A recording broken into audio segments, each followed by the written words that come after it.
కోపం పడండి కానీ పాపం చేయొద్దు అని దేవుడు చెప్తున్నాడు. కోపం పడండి కానీ పాపం చేయొద్దు అని దేవుడు మనకి చెప్తున్నాడు. కోపం మనకి చాలా నష్టాలు తెస్తుంది. ఎలాగంటే చూడండి,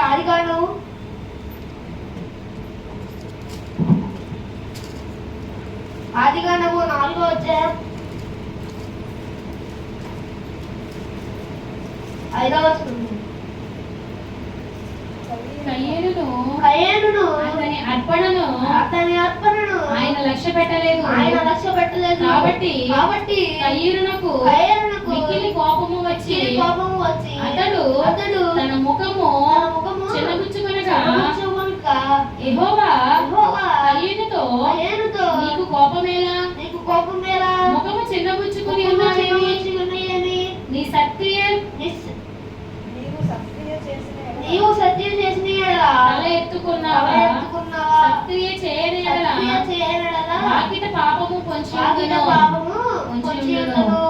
ఇక్కడ ఆదికాండంలో దేవుడు కయీనుకు చెప్తున్నాడు ఏమనంటే, కయీనును అతని అర్పణను ఆయన లక్ష్య పెట్టలేదు అంటే ఏంటి?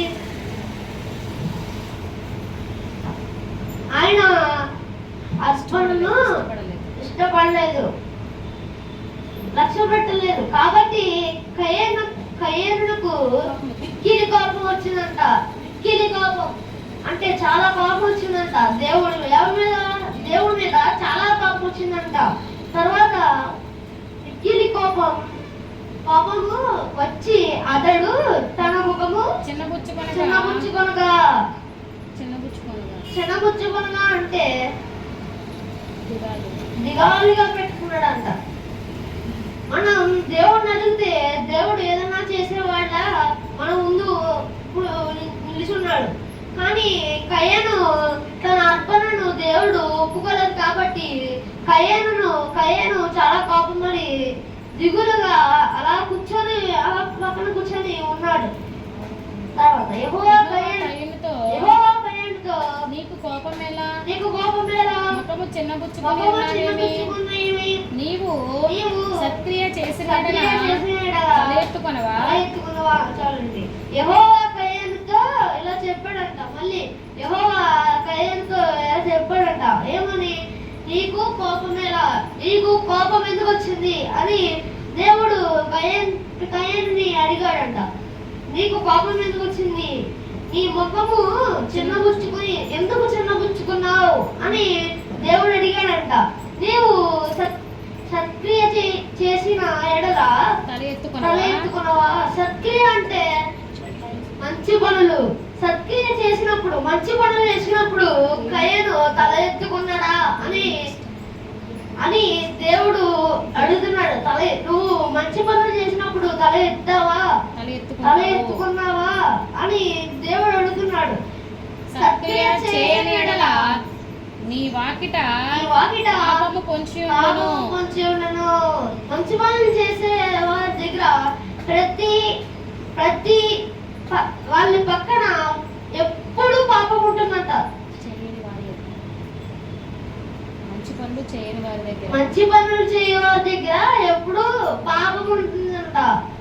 దేవుడు వారిని ఇష్టపడ్డంట. పాపం చేసే వారందరూ నరకానికి వెళ్తారంట. పాపము పొంచి ఉండును. నీ ఎడల దానికి వాంచగలుగును. నీవు దానిని ఏలెను అంటే దేవుడు కయీనును దేన్ని ఏలెను అంటే పాపాన్ని కయీను ఏలుతాడు అని దేవుడికే సెలవిస్తున్నాడు. కాబట్టి మనం కూడా అలా కయీనులో ఉండకుండా మంచిగా దేవుని సన్నిధిలో ఉండి కోపం పడకుండా, కోపం ఇక్కడ ఈ మాటలు ఏమని సెలవిస్తున్నాయంటే కోపం హత్యకు కారణం అని సెలవిస్తుంది. కోపం హత్య చేస్తుంది అని ఇక్కడ మనకి తెలుస్తుంది. కాబట్టి మనం కూడా కోపం పడచ్చు కానీ పాపం చేయకుండా ఉండేలాగా కోరుకుంటున్నాను. మరియు ఇంకో చోట చూద్దాం.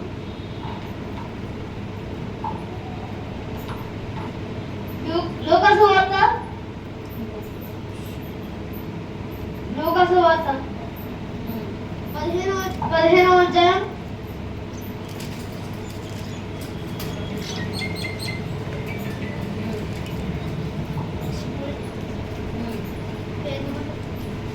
68. లూకాసు వార్త 15వ అధ్యాయం 28వ వచనం. 15 అయితే అతడు కోపపడి లోపలికి వెళ్ళనొల్లకపోయెను గనుక అతని తండ్రి వెలుపలికి వచ్చి లోపలికి రమ్మని బతిమాలుకొనెను. 28వ వచనంలో ఇక్కడ లూకాసు వార్తలో ఇక్కడ చెప్తున్నారు ఏమని? అయితే అతడు కోపపడి. లోపలికి ఎవరు కోపపడ్డారు?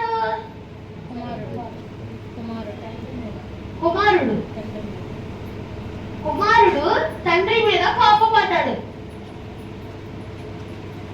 లోపలికి వెళ్ళనలకు పోయాను. లోపలికి రమ్మంటే తండ్రి కుమారుడు రానంటున్నాడు. ఎంత చెప్పినా కుమారుడు లెక్క చేయట్లా. కనుక అతని తండ్రి వెలుపలికి వచ్చి లోపలికి రమ్మని బతిమాలుకొనెను. లోపలికి రమ్మని బతిమాడాడంట. ఎందుకు అలా బతిమాడాల్సిన అవసరం వచ్చింది? కోపం పడడం వల్ల వాళ్ళు అలా బతిమాడడం వచ్చింది. చూసారా ఇక్కడ కోపం తండ్రి కొడుకుల్ని దూరం చేస్తుంది. హల్లెలూయా. కాబట్టి కోపం మంచిది కాదు. మనల్ని ఒకరితో ఫ్రెండ్షిప్ చేస్తూ ఉంటే మధ్యలో ఎవరో వచ్చి కోపం మనల్ని వాళ్ళిద్దరిని విడదీస్తూ ఉంటారు. వాళ్ళ పేరే కోపం. కోపం అంటే దేవునికి విరుద్ధం. కాబట్టి ఇక్కడ ఈ వచనంలో ఆ కుమారుడు లాగా ఇంకెవ్వరు ఉండకుండా దేవుడు మనల్ని ఆశీర్వదించి ఉండేలాగా కోరుకుంటున్నాను. మరియు కోపం మనల్ని దూరం చేస్తుందంట. కోపం మనల్ని దూరం చేస్తుంది. అసలు కోపం అంటే ఏంటి చూడండి. మొదటి సమూయేలు గ్రంథము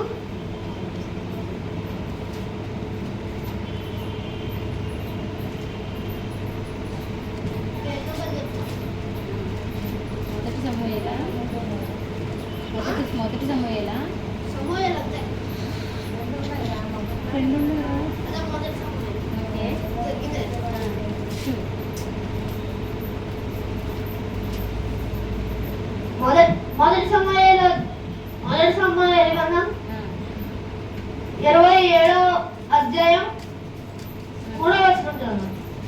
దావీదు గాతులో ఆకీషునొద్ద చేరగా అతడును వారందరూ తమ కుటుంబముల సమేతముగా కాపురముండిరి.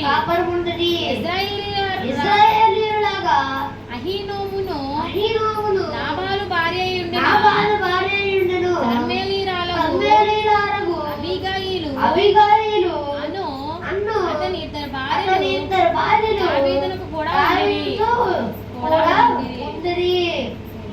ఇక్కడ మూడవ వచనంలో దావీదు గాతులో అంటే అది ఒక ప్రాంతం, ఒక పేరు.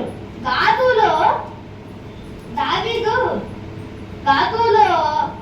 ఆకీషు వద్ద ఆకీషుతో చేరాడంట. దావీదు గాతులో ఆకీషు వద్ద చేరాడంట.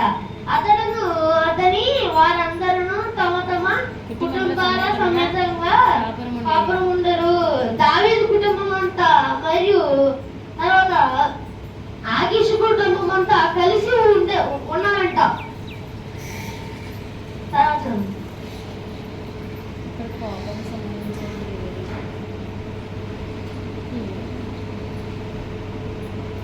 దావీదు గాతునకు పారిపోయిన సంగతి దావీదు అతను కాపురం ఉండిరి దాతరు యెజ్రెయేలు లాగా అహీనోయాము నాబాలు భార్య అయ్యుండెన కర్మేలీరాలగు అబీగయీలు అను అతని ఇద్దరు భార్యలను దావీదుతో కూడా ఉండిరి.